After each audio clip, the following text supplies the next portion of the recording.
Olá pessoal, eu sou o professor Carlos Patrocínio. Vamos dar continuidade à atividade 1 do nono ano de matemática, resolvendo aqui a questão 3. A questão 3 sugere o seguinte, que nas figuras a seguir, o raio da circunferência mede, esse raio daqui mede 7 centímetros e todos os quadriláteros aqui referente a essa questão são quadrados, certo? Inscritos nessas conferências são quadrados. Ele pede para calcular essa área colorida de cinza, né? Tanto aqui quanto aqui de baixo. Vamos resolver o item 1, primeiro item 1 para a gente ver. Então, para resolver esse item 1, ele dá aqui o raio, né? Esse raio, que é a medida do centro até a borda aqui das conferências, né? E que acaba sendo também a diagonal desse quadrado. Observe que num quadrado a gente tem um ângulo reto e aqui é o lado do quadrado, aqui também é o lado do quadrado. Vamos observar que essa área cinza é a diferença da área da circunferência pela área desse quadrado. Se a gente pegar a área dessa circunferência, que é toda, e retirar a área desse quadrado, a gente vai ter exatamente essa área externa aqui da circunferência. Então, a área que nós queremos calcular, vamos chamar aqui de área cinza, AC, é a área dessa circunferência, então a área da circunferência, menos subtraída da área do quadrado, tá bom? Então, é essa situação que a gente precisa resolver. Então, vamos calcular primeiro a área da circunferência. A gente sabe que a área de circunferência é sempre dado pela equação πr ao quadrado, mas a gente sabe quanto vale o raio. Então, como a área da circunferência depende do raio da circunferência, e a gente tem um raio, vai ficar relativamente fácil calcular, porque ele diz que o raio mede 7 centímetros. E então a área dessa circunferência vai ser exatamente igual a π vezes 7 ao quadrado. E 7 ao quadrado vai dar 49. Então, nós temos que a área dessa circunferência vai ser 49 π. Agora, vamos calcular a área desse quadrado. A área do quadrado também não é difícil. Vamos calcular aqui desse lado. Então, a área do quadrado vai ser sempre o lado ao quadrado. Mas aqui a gente tem uma questão. A gente não tem o lado desse quadrado. A gente tem o lado dele aqui, o lado aqui, e tem a diagonal desse quadrado, que é 2 vezes o raio. Então, vamos pegar essa primeira informação, que a diagonal desse quadrado, eu vou chamar com a letra D, é 2 vezes o raio, ok? Ora, mas a gente sabe quanto é o raio. A gente já tinha visto aqui que o raio mede 7 centímetros, foi dado na questão. Raio é 7 centímetros. Então, essa diagonal aqui desse quadrado vai medir 2 vezes 7, que é igual a 14 centímetros. 14 centímetros. Tudo bem?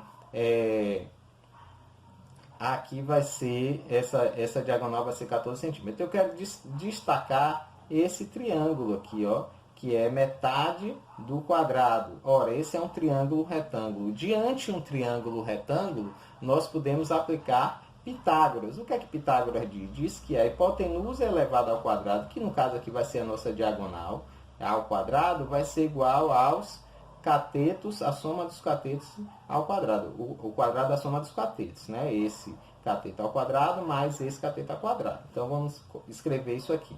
Então, a diagonal do quadrado vai coincidir com a hipotenusa desse triângulo. Então, a hipotenusa ao quadrado, então, diagonal ao quadrado, então, diagonal, que é 2 vezes o raio aqui, é igual a o lado ao quadrado, que é um dos catetos ao quadrado, mais o outro lado ao quadrado, que é o outro cateto ao quadrado. Então, a diagonal ao quadrado vai ser igual a 2 vezes L ao quadrado. Mas a gente sabe quanto é o valor da diagonal. A diagonal mede exatamente 14, que é 7 mais 7, não é?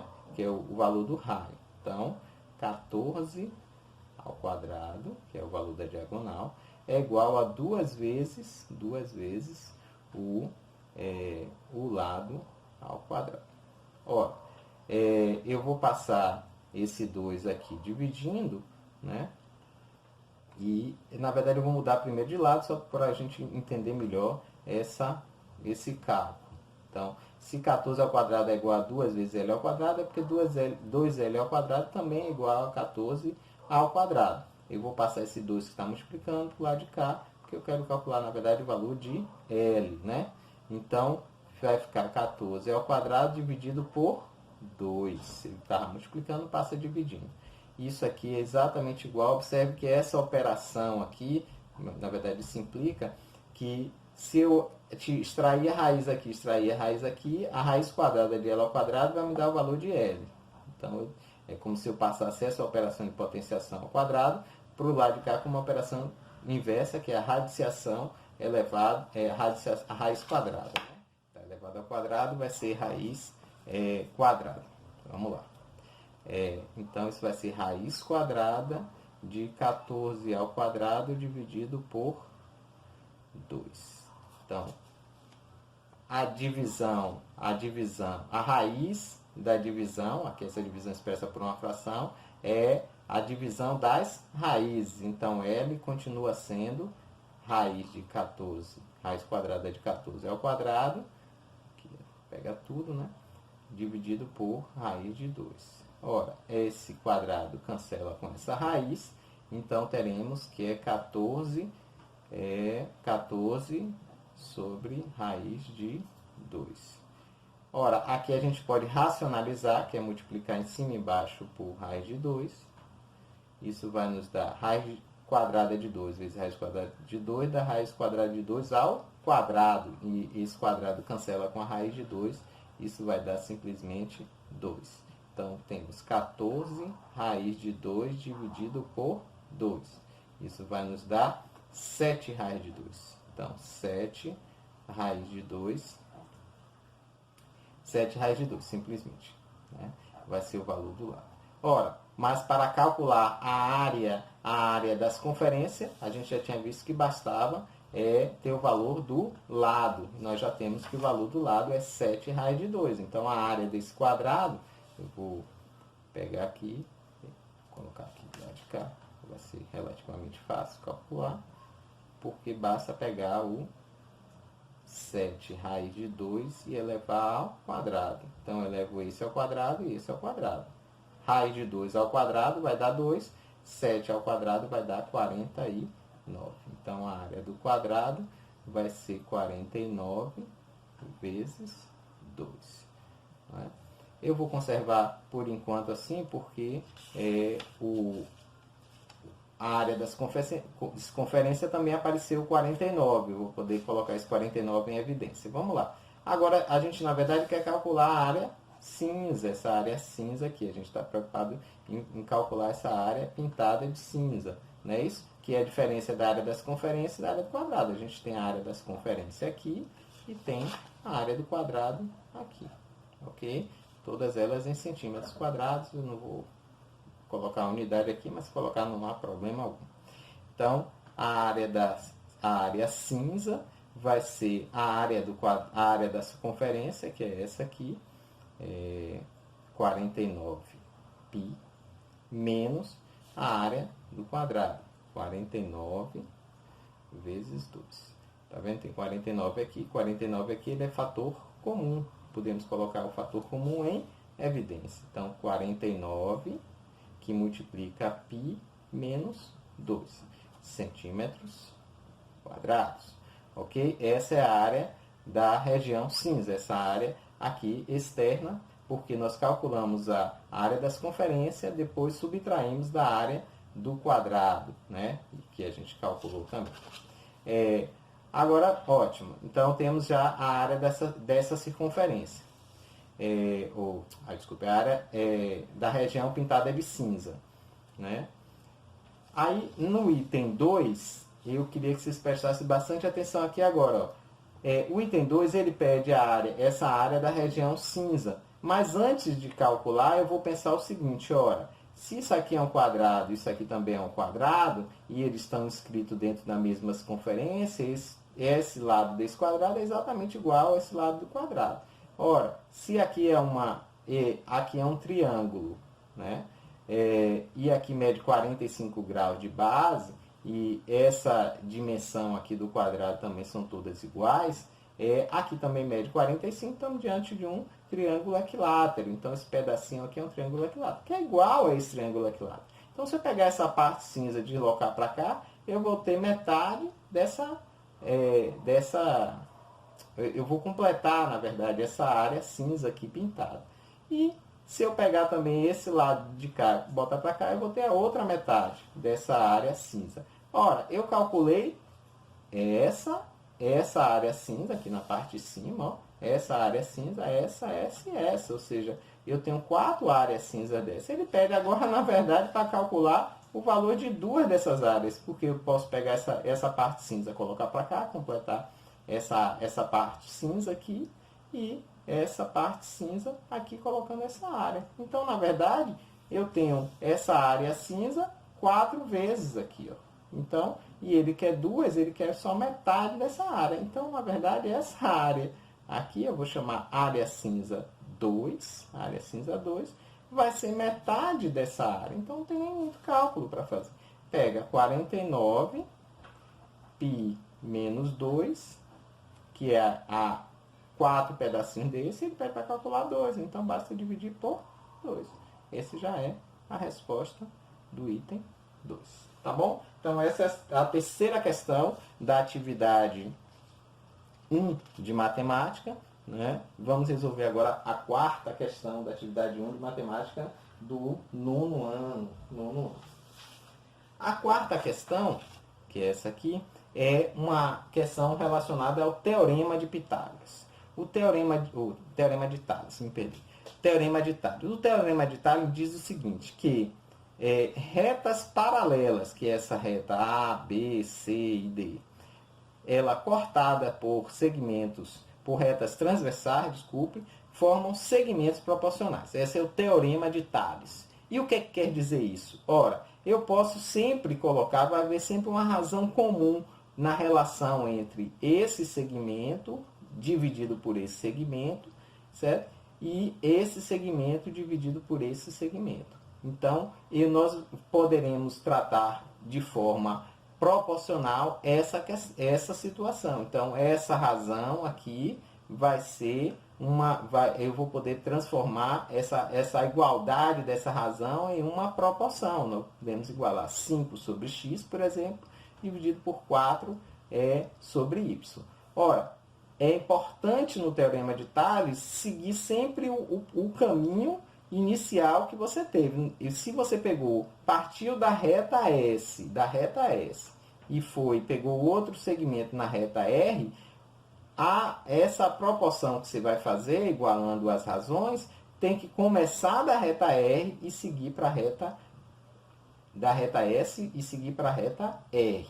Tá bom? Então, aqui nessa questão em especial, nós temos o seguinte: nós temos um valor de x e um valor de y que nós não conhecemos, é ele que a gente quer calcular. Observe que dessa maneira eu vou montar uma proporção, que é a igualdade de razões, usando primeiro só os valores de x. Então, aparece o valor de x aqui nesse segmento e o valor de x aqui.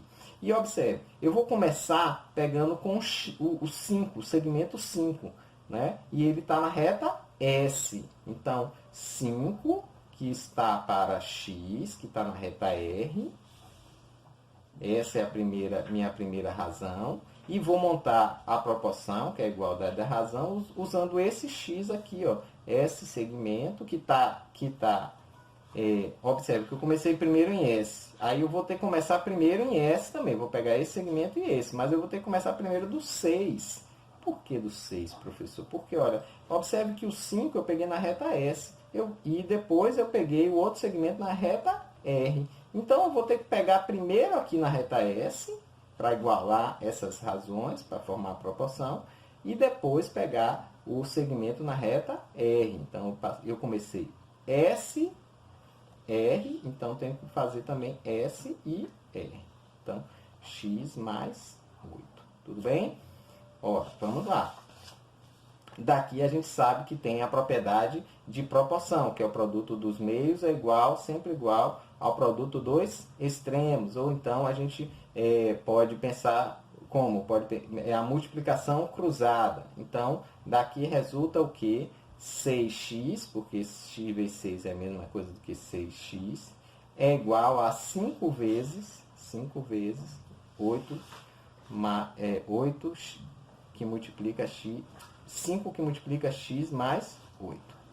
Observe que aqui eu coloquei um parêntese, porque esse 5 ele vai multiplicar tanto o x quanto o 8, porque é uma soma, né? X mais 8. Então, aqui a gente vai aplicar a propriedade distributiva da multiplicação com relação a essa soma, ou o conhecido também chuveirinho, né? Multiplica esse termo e esse termo, certo? Essa parcela da soma e essa parcela da soma, tá bom? E aí o resultado aqui vai ser 6x igual a 5x, 5 vezes x, mais, somado, né? 5 vezes 8 dá 40. Pronto. Aí esse 5 que está do lado de cá da igualdade passa para o lado de cá subtraindo, não é isso? 6x menos 5x é igual a 40. Ora, se eu tenho 6x subtrai 5x, eu vou ficar somente com x. Já calculamos o valor de x, então, que é igual a 40. Precisamos agora calcular o valor de y. Vamos proceder do mesmo modo. Vamos armar a igualdade de razões aqui dentro desses segmentos para formar a nossa proporção. Observe que eu vou começar de novo na reta S, tá bom? Então, começamos por 4 está para y, ó, na reta S, depois na reta R, né? 4 está para y, e aqui eu vou pegar, obviamente, para o lado de cá, tá mais fácil, né? 4 está para y, assim como 5 está para x, também da reta S para a reta R. 5 está para x. Agora, observe que o valor de x nós já temos o valor de x. Então, isso é 5 está para 40, na verdade. 5 está para 40. Então, nós podemos fazer essa proporção, essa igualdade de razões. Então, aliás, antes aqui nós podemos simplificar, né? 5 dividido por 5 dá 1, 40 dividido por 5 dá 8. Então, isso vai ficar bem mais fácil. Essa proporção vai ser 4 está para y, assim como 1 está para 8. Após essa simplificação, aqui eu dividi por 5, deu 1, dividi por 5, 40, deu 8. Então, aqui a gente multiplica cruzado, esse y passa para cá multiplicando 1. Então, isso implica que y, né? Uma vez y é y, e esse 8 passa para cá multiplicando o 4. 8 vezes 4, 30, e achamos o valor de y e o valor de x, e concluímos a questão 4 da lista 1 de matemática do 9º ano. Eu sou o professor Carlos Patrocínio. Mais adiante a gente vai resolver as próximas questões. Até mais!